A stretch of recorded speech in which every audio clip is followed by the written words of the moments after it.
So I just have this pile of boxes that are laying around. They're smaller in size, some are not so well loved, some might be a cigar box, but just broken down, salvaged boxes, but that aged patina gets me every time.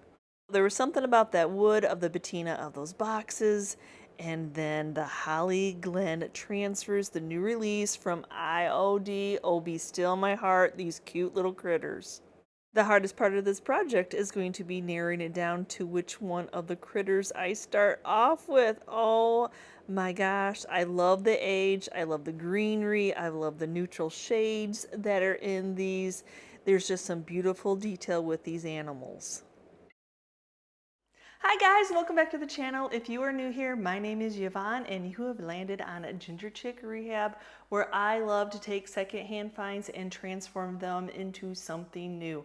And here on the channel, I share the process with you of how I do that. So I'm teaming up with IOD on their winter release. Winter doesn't always mean it's going to be Christmas, y'all. So in today's video, I am sharing some of the transfers with you, doing some multimedia, taking some of my thrift store finds, some of my vintage finds, mixing them up with the transfers. Oh, be still my heart, the way that these came out. I hope you guys are excited to watch this as I was making this and being able to share it with you all. So of course I picked out the transfer to match the box, and I know this cigar box has seen better days, but it's still solid in body. I know somebody has colored on it. I don't care. This is a great way to get to use something that's slightly, not necessarily damaged, but slightly used and abused. And I'm going to start off with this precious bunny rabbit to begin with, and it's almost a perfect fit, but I got to do some cleaning because I think this was a crayon box, so it's got that waxy film left over from the crayons. I don't really want to change the patina of the age of the box. I love that color. So I'm just going to take some 220 sandpaper that I've used a few times already, so it's not, it's not as crisp and it's not as sandy as it could be. So all I'm doing is trying to sand off some of that crayon along the sides. I can cover up that back part, but along these sides I want to see how much of it I can get off. And surprisingly, it's coming off rather easy. But I'm not even going to worry about that back part. I cleaned it as best I can. It is just on there. So let's cover it up. So I've got some sheet music, some older sheet music. I love to pick these up at sales when they're just basically giving them away, old sheet music. So yes, I'm going to go ahead and cut it down to a guesstimated size to fit the box. So I want to get most of that music note in there, so I'm just centering it on the paper. I'm going to trace it around and then I'll cut it out. So now, tracing it around the bottom of the box just gives it a general size. It's not an exact fit to fit in the inside, but that's okay. I didn't really want it to be an exact fit. So what I'm going to do is I'm going to mist the paper down, and it wasn't enough to mist it on the one side that I needed to mist both sides of it, so that I can just gently tear off the sides and give it that worn look. Now that I have my paper sides all tore off, I'm going to lay a nice thin coat of Mod Podge just on that back side of this box, just a nice even coat. And my paper's still wet, it doesn't really matter, I can still work with it that way.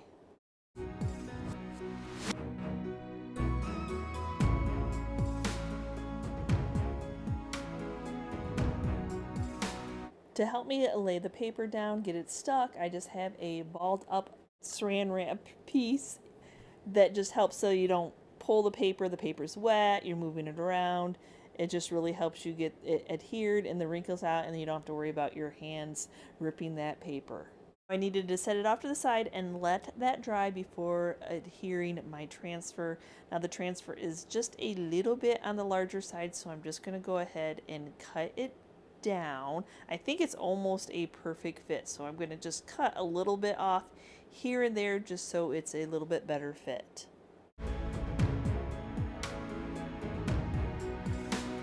I released the transfer from its protective backing. I slightly moved it down just like a ½ inch or so, just so I can start to adhere it onto the paper, and then remove that other piece, and then just start, now that I've got it this far, we're going to start releasing the transfer onto the paper just by using the rubbing tool. And apparently I did not film that part for you all, so you just rub on that clear paper on the top and it will become cloudy, and you can tell that your image I have a few more to share with you, so don't worry if you're new to transfers of how they release. But this was a solid transfer, so it was really easy to transfer onto the paper. So now I'm just going to do a dry brush technique, just using Waverly's Antiquing Wax. Just a dry brush. That means there's not a lot on my brush, just enough to give the paper some age, give that transfer a little bit of age, make it match up with the patina of the box. Now that I have the Waverly Antiquing Wax where I want it, I need to seal the rest of the transfer in by using some natural wax. You can use a top coat, a clear coat, anything. I just prefer wax, just something to seal that in. Then I'm just going to add this little candlestick riser, a couple little resin pumpkins that I have on hand, and I think this makes the cutest little shadow box.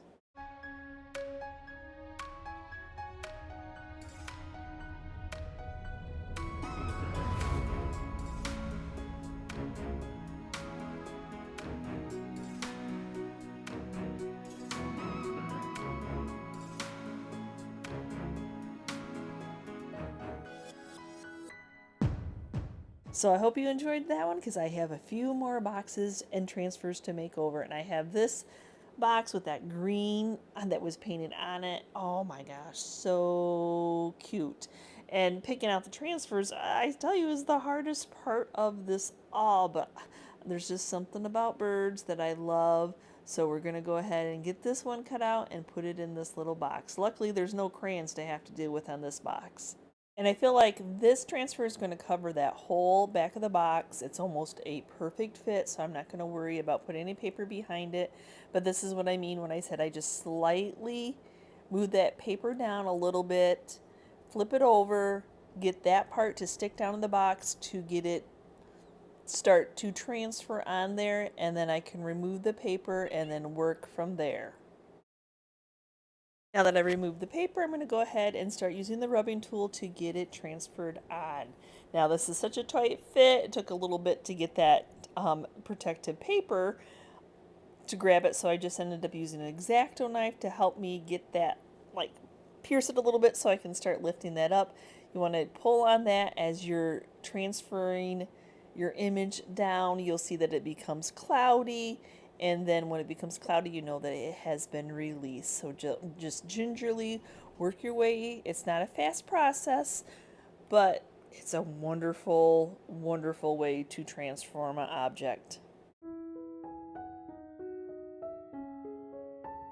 It was like this box was made for this transfer, was it not? So now I want to add a little bit of embellishment to it, and I have this stem from Hobby Lobby. Yeah, Hobby Lobby has their Christmas out in full force in my area. So this little 99-cent stem, which they're all 50% off holiday right now. I like the stem. I don't necessarily like the coloring. I don't think I need that larger berry. It's a little too large for this little box, but we can change all that. So I'm just going to take my wire nips and get that one berry off that I don't really care for this particular little shadow box. And then I'm going to change the colors. Yes, you can do that, can't you? So what I'm doing is I'm just taking some Waverly Antiquing Wax to the green leaves, and since they're fabric-like, look at how quickly that just tones them down. And I'm going to use that same wax on the pine cones where they have a little dab of snow. This is not a snow scene, so we're going to go ahead and cover that up. Now I tried to add the wax to the berries, but the berries are too shiny, so I went in and I got my Wick by Fusion to cover those up. So just a dry brush technique. I don't want to completely make them brown. I just don't want them to be as red as they are. That doesn't really match that transfer. Now that my colors matched and we're almost dry here, the nice thing about it is you can move all these pieces and parts the way that you want them because they are bendable on wires. So, and then I'm going to take my nips again and nip the wire stem that it came on a little bit shorter to be able to glue it into this little shadow box. But I love that these are all bendable and I can just flare them out and move them to the which way I want them to be.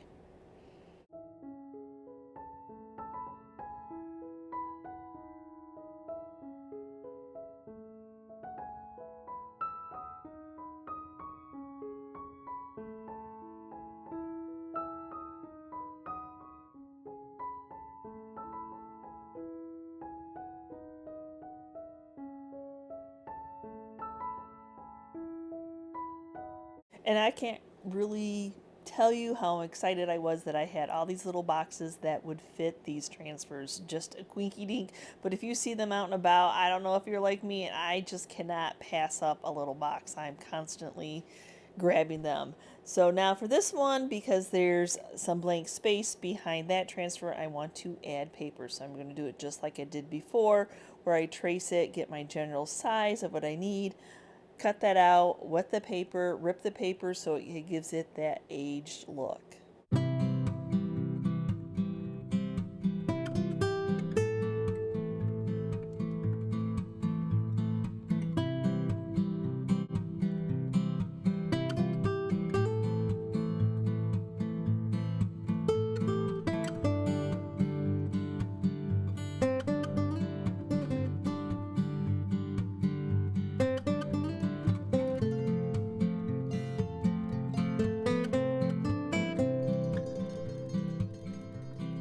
Yet again, I waited for my paper to be dry to be able to get the transfer to stick onto the paper. So same thing, adjust that transfer, move that protective backing just a little bit, just enough to get it started, that I can get it in the box, that it doesn't shift or stick to anything that you don't want it to stick to, because they are sticky. That's what they're supposed to be. And so now I'll just work it. Oh my gosh, look at those cute little mice already. I'm just absolutely loving it.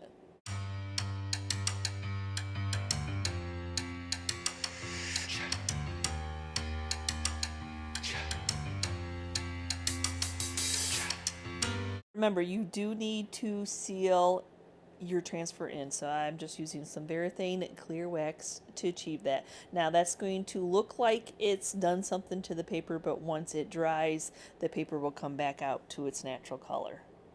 Now you definitely don't have to put any embellishment with this at all, and it can be just a frame, but I just think of it as a little shadow box, and it just happened to have some of these berries that match the color in the greenery. So I'm just going to cut them off the stem and use them in one of the corners, just hot gluing some of the berries and some of the leaves in there just to give it a little something something.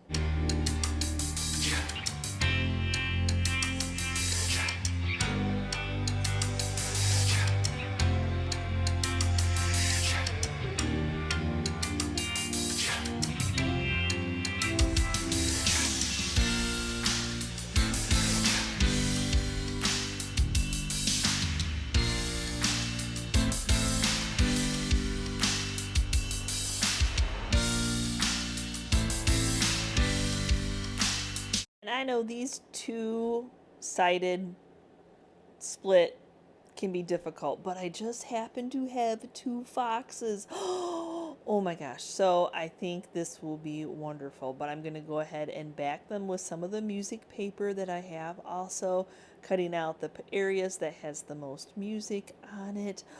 Oh, I can't wait to see this done. It does not, by all means, have to be a perfect fit. You can have some of that wood showing from behind. I just happened, I'm like, I got an extra piece there. We'll save that for another project.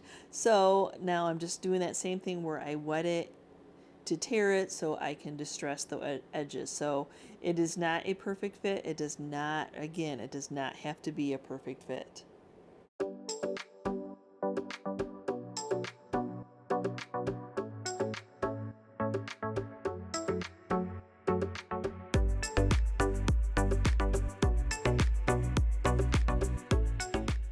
So I have another project to work on while that paper is drying before I can complete it. Look at these wooden mushrooms. Yep, these were in the Christmas section at Hobby Lobby, 50% off, but part of the foxes, there's mushrooms on there. So when I saw these, they're not tiny by any means, but they're small enough that I can make them work, and I know that I should be able to paint them close enough color to what is on that transfer. For the first thing is just need to get the hanging system off that makes them ornaments. And since they're close to the same size, I'm going to cut the bottom off a couple of them. Yep, I just put one of them nice and tight in my vise. I've got my Japanese saw and trying to keep it nice and level, even with the vise, to cut that excess off so that I have more of a tier than two that are the same size. And where the hole was, where the hanging mechanism was, it's raised. I don't know if it's glue or it's the wood. So I'm just rubbing them on the sandpaper, getting them nice and smooth. I'm going to rub the bottom of the one that I sanded, make sure that is nice and smooth before taking a little bit of wood filler just to fill that hole in. Then since one came apart, we'll just use a little bit of hot glue to get that glued back together. I don't have a paint color that quite matches that mushroom color exactly, so I'm using a little bit of Fusion's Cranberry and a little bit of the Tuscan Orange by Fusion's also, and then I'll just kind of keep mixing and playing with the colors until I achieve a pretty close match. And just like painting anything else, I'm going to have to do 2 coats to cover. And then I do think I need a little bit more orange. We'll just, like I said, I'll just keep playing with it until I get it a close enough match. Along the bottom of the mushroom, there is a brown color kind of working its way up, so I'll just kind of blend that in. Though the colors I'm showing you now, I did add more orange to the top and the chocolate fusion color to deepen up that brown a little bit more. And this ended up being a much better match of orange, just adding orange on top of why the other color was still wet, kind of working with the paint colors as they are wet on the second coat. So now I'm just taking a little bit of the Parchment by Fusion, just the end of my paintbrush to do just a few little of those cute spots on this mushroom. Thought painting a mushroom could be so fun. I had a lot of fun actually creating a color to match up. So if you can kind of see, you'll see where the mushroom is like a slightish orange, almost the same color as the fox on here. So I've got the paper on, my paper's dry. You want to make sure that your original paper that you're putting in the transfer is dry, or it won't work as well as you'd like it to. So yes, oh, are they just not, there's something about the music sheet, there's something about these transfers that has that beautiful aged patina to them, and I'm not measuring, I'm not doing anything to make them like that perfectly perfect. They're just going to be perfectly imperfect. I really am liking on this double box.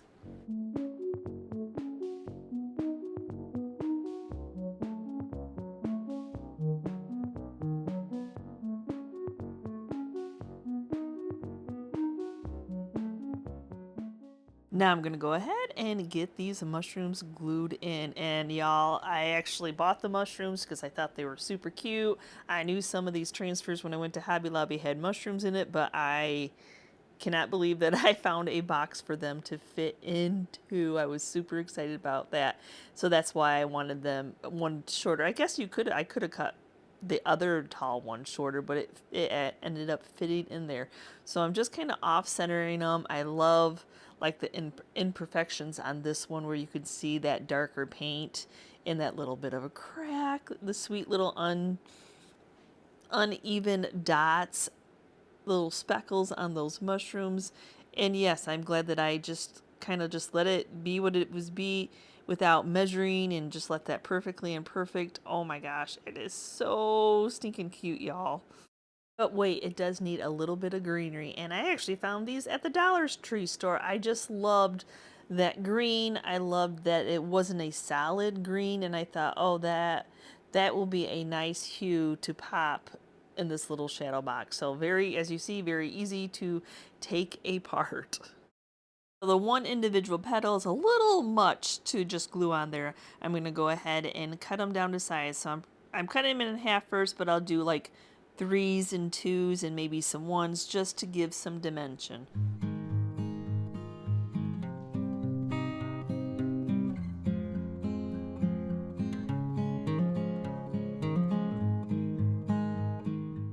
I'm going to go ahead and add a couple sprigs of this greenery. Also, I love the same thing. It has that two-tone. It's not one solid color. That'll just give a little bit more dimension.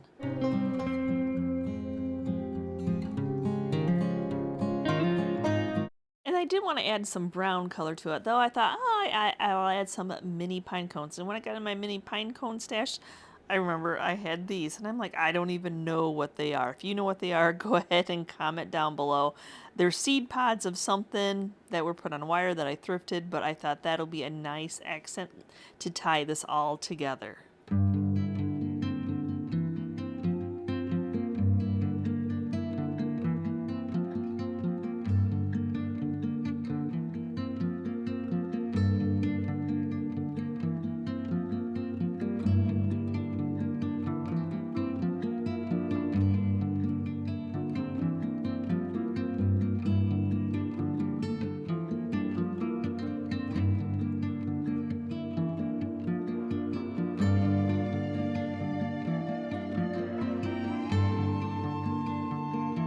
Okay, so what if you don't have any little boxes?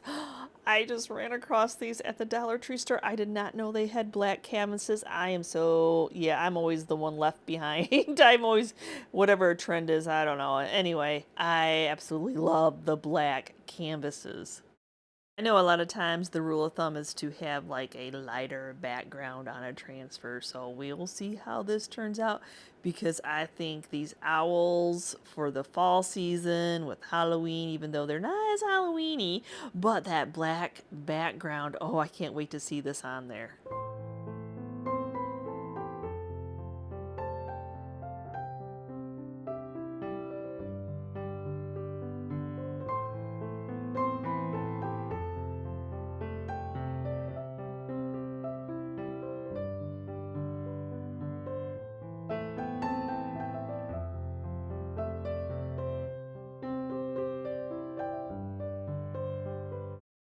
If Elvis himself could be on that black velvet, that is gorgeous. So now I'm just going to take some steel wool, just make sure that everything is nice and on there. The canvas is a little bit giving compared to a harder surface, but it's still adhered just fine.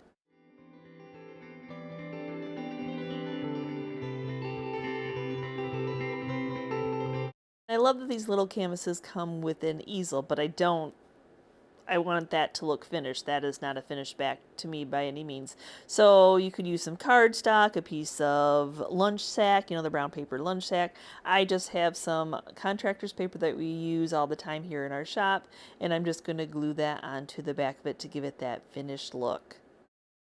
And then to cut off the excess, I'm just using some sandpaper. I've got 80 grit and what that'll do is it'll just sand it down. It'll just make a nice clean edge and really make this piece look finished. And I'm going to go ahead and go in with that same sandpaper and just give a little bit of age to that bright black canvas. Try not to touch the image too awful much, but it should be dry enough. I should be able to run it off just to give it a little bit of age. That's just a personal preference, is I like my pieces to show a little bit of age. And then to age it just a little bit more, we're going to go in with some Waverly Antiquing Wax. I'm going to start out with my edges first, and then when I rub it, the wax on, wax off type of thing, I'll rub it over the image just to give it that slight hue.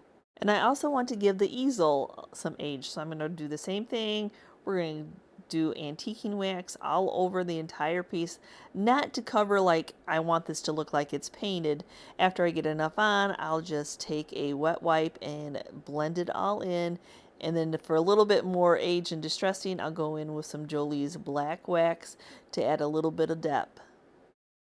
Now I could leave this as is, but I really think that it needs a little bit of embellishment. So I have these berries. I think the yellowish orange berries match. So I'm just going to go ahead and cut some of those off, some of the stems, and I'm actually going to hot glue them to the easel.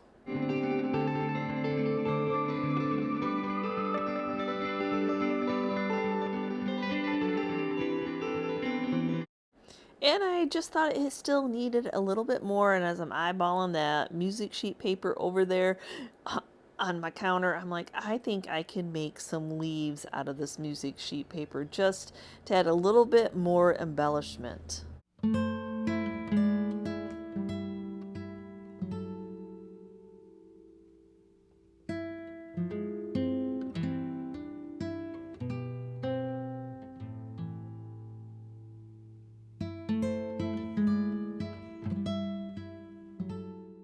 It's just one of those things, you just keep working on it until you love it. So I'm adding a couple of the little pip berries in that were on that stem, and then I'm going to go in with some antiquing wax and give that music sheet leaves a little bit of age.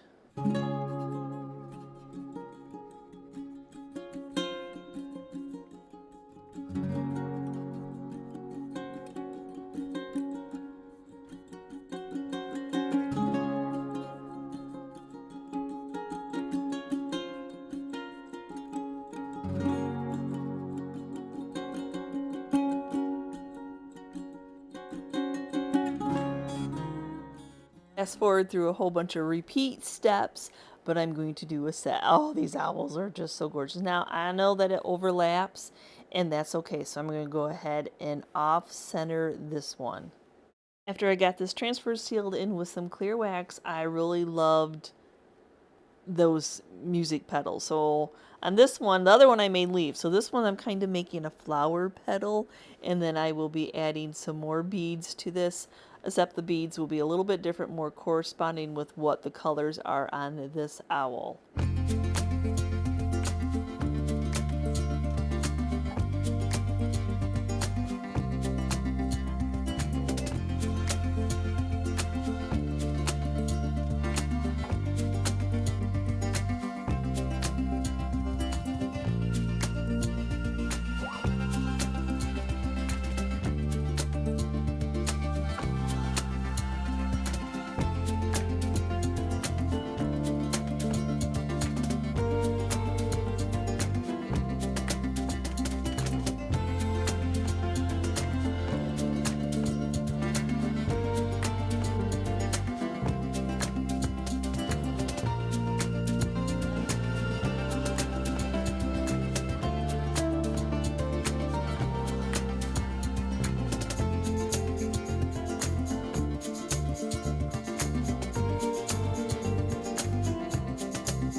So thank you so much for watching today's video, and what did you think? Oh my goodness, those little creatures. Do they not just have your heart? And then narrowing it down to which creature I wanted to do. Oh my gosh, mixing in with those old boxes. Just there's just something about an old box and making that your frame and your little shadow box. Putting just a little bit in with that, and those mushrooms. Oh my goodness, those mushrooms turned out so stinking cute, even though I had to cut one down to make it shorter, but I truly loved that. So I hope you enjoyed today's video. Let me know down in the comments which of the items I made over for you today was your favorite. Remember to click on to Painted Heirloom. That is where I get all my IOD goods from. Vonda has wonderful shipping, and if you're a first-time buyer from her channel, just use GingerChick10 to receive 10% off your first purchase. So thanks again for watching. I hope you enjoyed today's video, and we will see you next time, guys, and you can see what we're up to. Bye.